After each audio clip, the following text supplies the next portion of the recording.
Any final thoughts before we move on to the Q&A? Not much, dude. No, I'm ready. Okay. I'm ready. Stream Deck, what do you know, is lagging behind. This stream does not endorse the use of Stream Decks.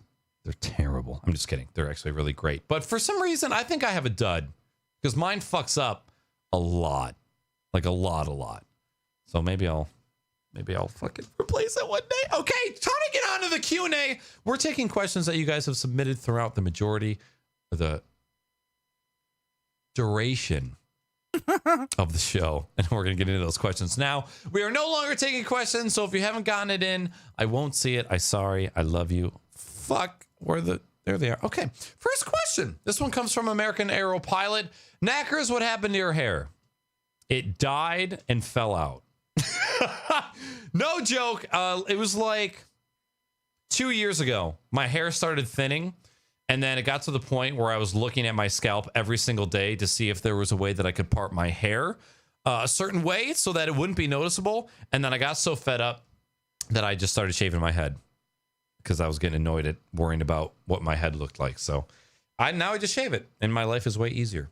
But in your defense, you do have a nice round head. So Thank you. I mean, no, some people look weird with a shaved head. They really do. I'm blessed because I was watching a Mighty Mouse stream. I think I've said this on stream before, but somebody asked Mighty Mouse, a UFC streamer or UFC fighter who streams, if he was mad that he went bald. And he goes, "Bald? What do you mean mad? I was chosen. God looked down upon me and said, this is a strong man. This is a strong-willed man. I am going to give him the gift of being bald. So I'll see it as being chosen, man. I was chosen to wear the bald head." I'm like, you know what?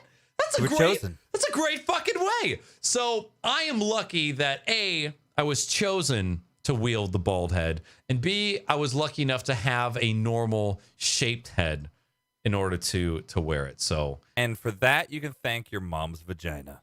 Sculpted it well. Shit was tight. Okay, that's a little far. Sorry. Next question comes from Conbot. Mom, this is why if you ever see this episode in the future, this is why I tell you to never come looking for me on the internet, because you will be disappointed. Okay? You're welcome. Sorry, Mom. Is that... I'm not going to go there. Okay. Next question comes from Conbot. What is a fond memory that you have had of a video game, whether in-game or experience with friends? I've been thinking about that kind of cool stuff lately. You know, when I was a kid, like a really young kid, like grade school, it's fond memory. I think one of my fondest memories with video games, it goes back to when I was probably 11. And my parents, I didn't get a lot of games when I was a kid. You know, we used to rent from the video store all the time because games were pretty expensive. I mean, they cost the same back then as they do now, pretty much. And, you know, with inflation, I mean, the dollar went a lot further back then. So I didn't get to buy a lot of games because it was my parents and, you know. Anyway, one of the things my parents used to do to incentivize me to do well at school or events was they would say, if you do something, then we're going to get you a video game. So my parents told me I keep this around on my desk. I like to show it off and chat when I'm on stream. I am the reigning 1989 second grade first place spelling bee champ. But I've actually won more spelling bees than just my second grade one. And when I was in fifth grade, I won, and this was back when I was living in Alaska for a bit. I won my fifth grade spelling bee, and then I went on to the regional competition. And my mom told me that if I won the regional and went on to state, that she'd buy me any video game I wanted. So fifth grade Jimmy is studying his ass off. Like, I'm doing freaking words all the time. I've got the book. I'm studying for like a month. You know, I'm eschewing playing video games to study for the spelling bee. Okay.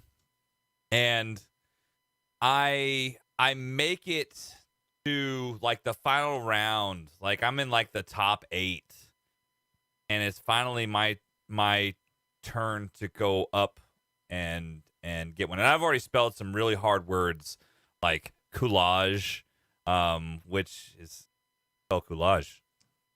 Don't Exactly. Don't ask me.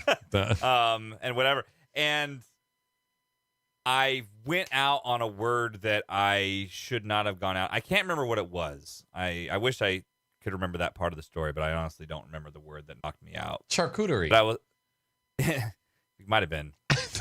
And I remember being really, really upset. And not just because I had gotten knocked out, because I had been studying for nonstop for like over a month, and I wasn't going to get that video game. And we went to Pizza Hut afterwards, and I remember they had that. I don't know if you remember the game Pit Fighter.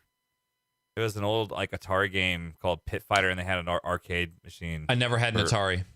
Okay, well, it was published by Atari, but there was a game called Pit Fighter. It was like a shitty like beat 'em up arcade game you could play. Some of you older people in chat might remember it. But anyway, I was playing that, and I was just sad playing my Pit Fighter at Pizza Hut, thinking, and I didn't want to say anything, because I knew I did my best and whatever. And then after we left, we went. My parents stopped at and my parents were hard asses, dude. Like they didn't there was never any. But I think they just saw how crushed I was, and I had worked so hard. So we stopped at the Fred Meyer's on the way home, and my mom said, "You know what? I couldn't have spelled that word either. You can have whatever video game you want." And so I picked the new Ninja Turtles 3 game that came out for NES, Manhattan Project. Wow. And I played the shit out of that game, man, and it was awesome. And so when I think, I don't know, I've just got a really fond memory of that moment and how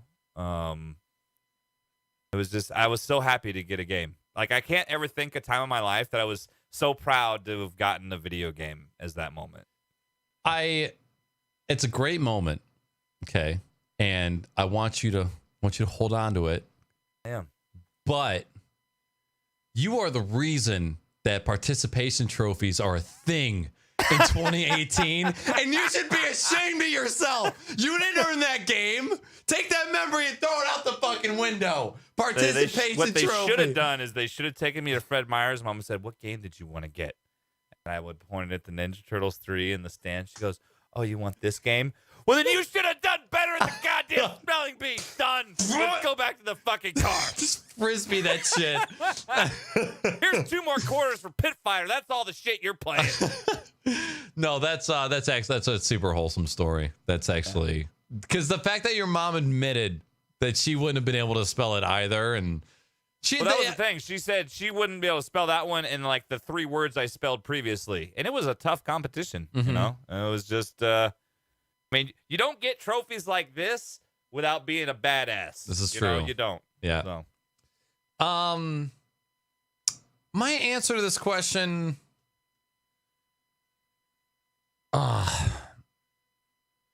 There's only been one time in my life where I have realized how good a thing was, and actually, I'll just tell a story. So after I got dumped in my last relationship, I was living alone.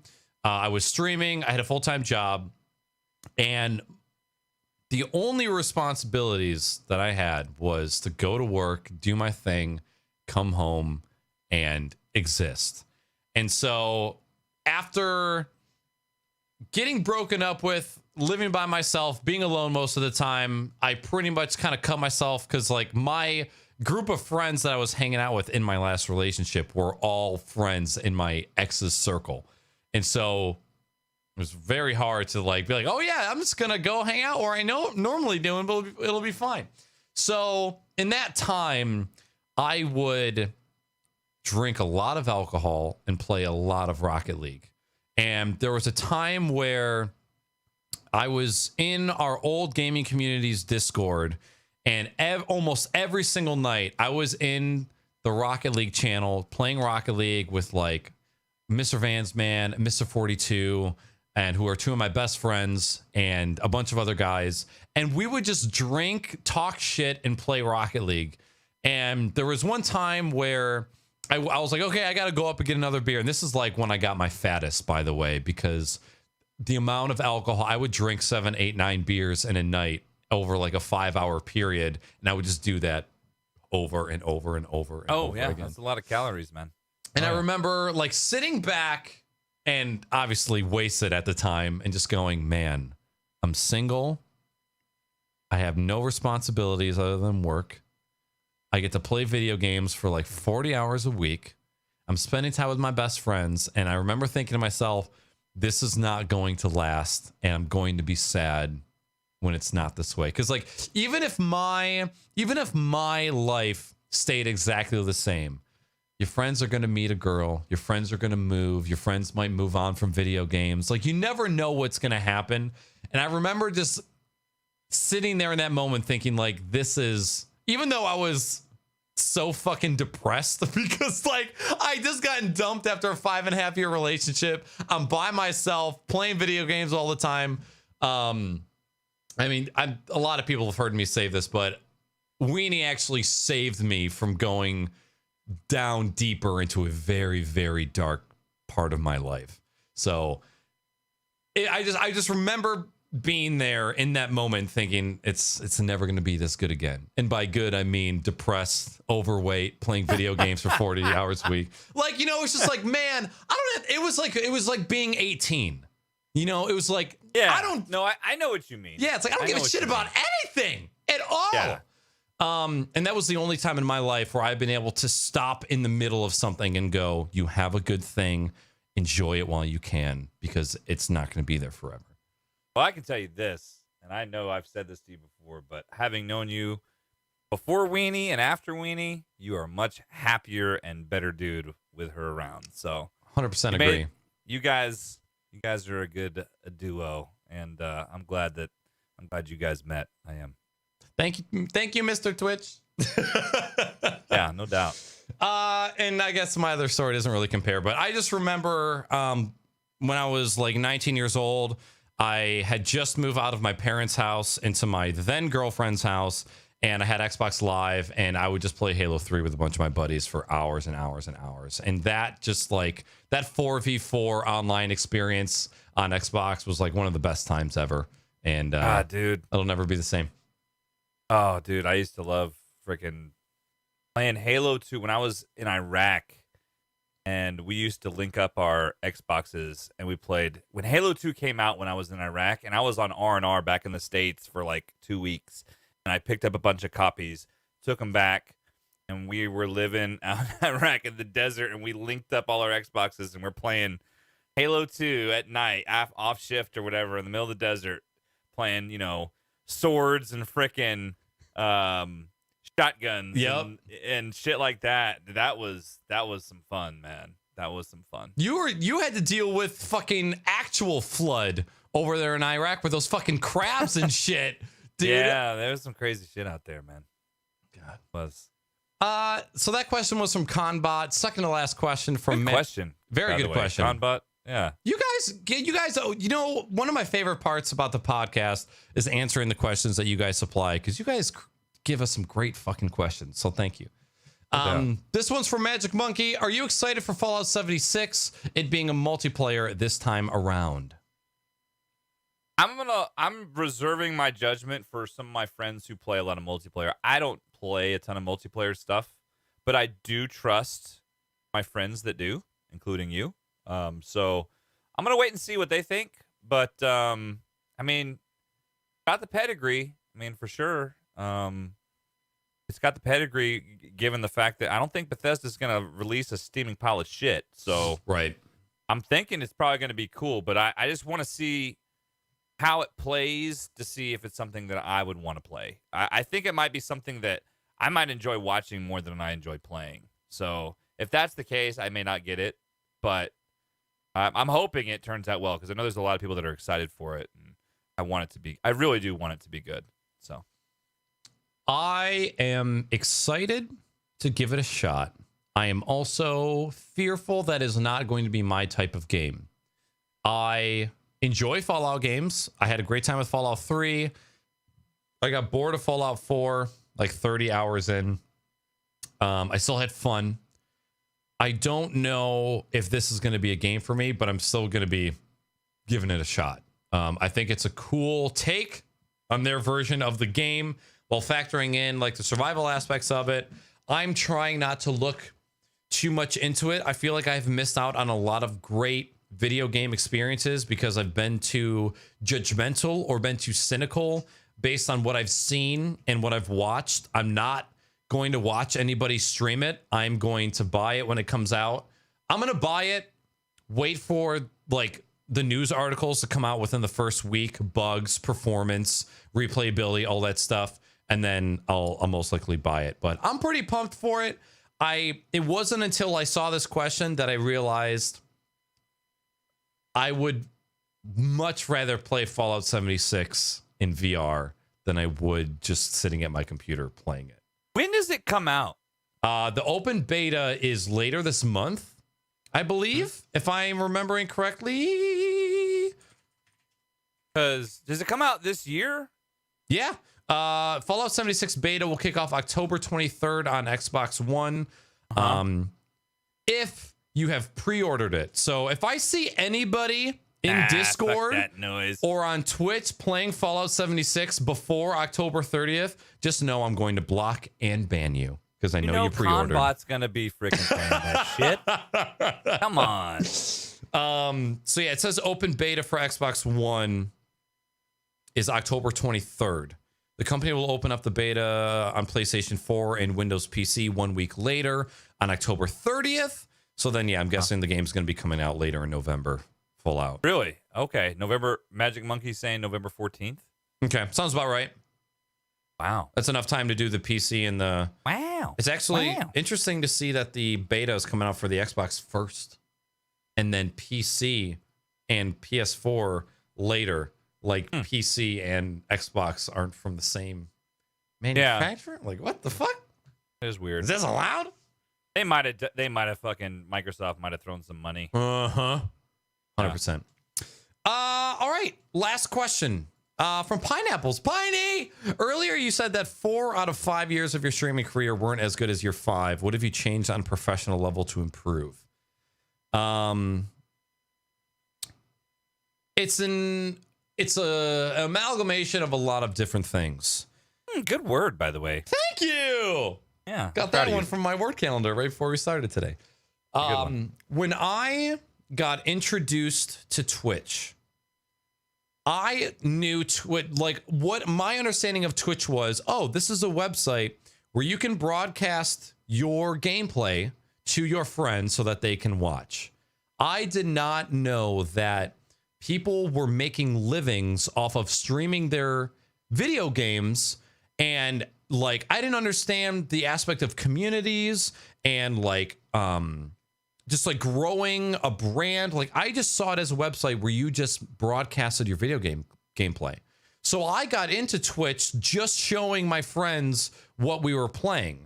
And that was it. That's all I understood. And it wasn't until down the road when I realized, oh shit, there's people with hundreds and thousands of viewers. There's people who are making livings. There's people who are working part-time and they're working on Twitch. So my introduction into Twitch was, I want to do this because I see other people making a living. It was, I just want to show my friends the game that I'm playing. And that was it. So I never had the mindset of, I need to build a brand. I need to be an entertainer. I never really had that. So after, I would say 2 or 3 years of not caring about growing a community, growing a channel, growing a personal brand, it wasn't until that time I was like, okay, I can either just stop streaming because I don't want to take this to the next level and I don't really care about, making a success out of this thing, or I can actually give a shit and actually start putting some time into this. And it wasn't until about the 2 or 3 year mark where I was like, I need to start working on myself as a streamer. I need to work on my people skills. I need to work on my multitasking. I need to work on my situational awareness. I need to educate myself with social media, with how online businesses work, with how the term networking works and all that stuff. And it wasn't until that point that I really started taking all of that stuff seriously. And that's when I really started to sit down and try to come with, when you start streaming, at least when I started streaming, it was go live, play video games for 3 hours, and then turn off and not think about it whatsoever.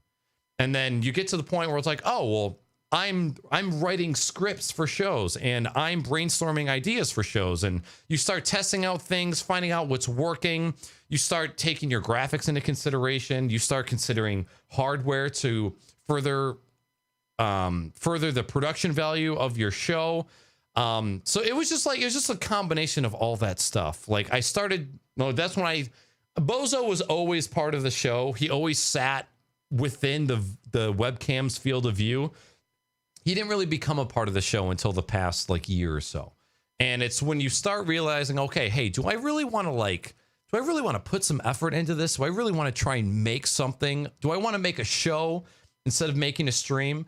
And then you just kind of make that conscious decision, and then you really just start trying. It was when I realized I had that, when I was able to grab 5 or 10 concurrent average viewers, or the same thing, concurrent viewers, I was like, okay, there's a reason people are watching. I should really give this a shot. I should really try this and try and make it into something. So hopefully that answer made sense. It was really the switch of my mindset from this is a hobby to this is now almost like this is a business. This is something that I want to pursue. This is something I want to make real life sacrifices in order to pursue. You just kind of make that decision at some point. Jimmy, do you have anything that kind of, in retrospect to that? I haven't been streaming quite as long as you've been streaming, but I have been streaming for close to 4 years. And I a lot of the stuff you said, I totally agree with. And it was kind of similar to me. When I started streaming on Twitch, it was more like, hey, I'm going to play a game for a couple hours. I didn't really understand how. I mean, I wasn't good. I mean, I know Piney asked this question. One of the reasons I know Piney and draws such a big audience at times is because he's fucking amazing at some of the games he plays. Well, I don't have that skill. So for me to draw an audience, it's got to be more than just me just popping in a game and playing. I got to put some time and energy in figuring out what it is I'm doing. I think that was a turning point for me. And really, honestly, I think a lot of that kind of happened in the last year or so, where I realized that, man, I've got a core audience and they keep coming back. So how do I make this better? And I'm screwing things up all the time, and I'm constantly trying to learn and do new things, but I am trying to get better. And I think that if you have that mindset as a streamer that you're always trying to improve something, and usually it's one thing a month that I focus on to try and get better at, then you're going to end up being all right. You're going to be pretty damn good, no matter what you're doing, what you're streaming, or what you're playing. Right. So, yeah, my mindset has never been I want to stream full time. I want to play video games for a living. My draw to streaming is the sense of just having a group of people to belong to. Just having like-minded people who are passionate about the same things, just being within that space. And for streamers, partnership is the goal, and it's a mark that everybody wants to hit. For me, it's not the end point though. No, it really isn't. It's the start. It's the start of everything. And it's partner would be great, but to me, I just want to do something that is successful. I just want to do something in the creative field that could be viewed as successful. And obviously, beauty is in the eyes of the beholder, or whatever the saying is. That's neither here nor there, I believe, is the other thing. Oh, it can be taught. Yeah. No, I just want to be good at something, and it's I've spent the last 10 years doing a bunch of different things, trying different hobbies. And this is the first thing that I've actually felt like I've done well.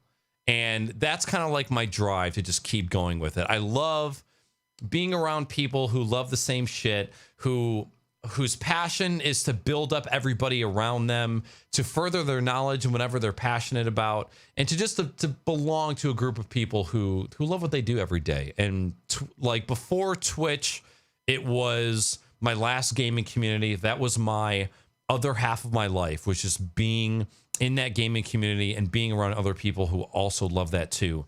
And basically, I mean, I just love online communities. I love online communities. I love meeting up with people. Some of my best friends that I've had in my entire life have all evolved from relationships in the online world. And I just feel like to not be involved in the online communities that exists right now would almost be a sin, because like the reach that we have nowadays, like, it's amazing. It would be such a waste to not take advantage of the internet and to just, you can do so many fucking amazing things. And that's what I try and remind myself of every day, is that we have these amazing tools that give us opportunities that did not exist 5 years ago, 10 years ago. And it's just a great fucking space to exist in. Hell yeah, brother. Preach. Preach it.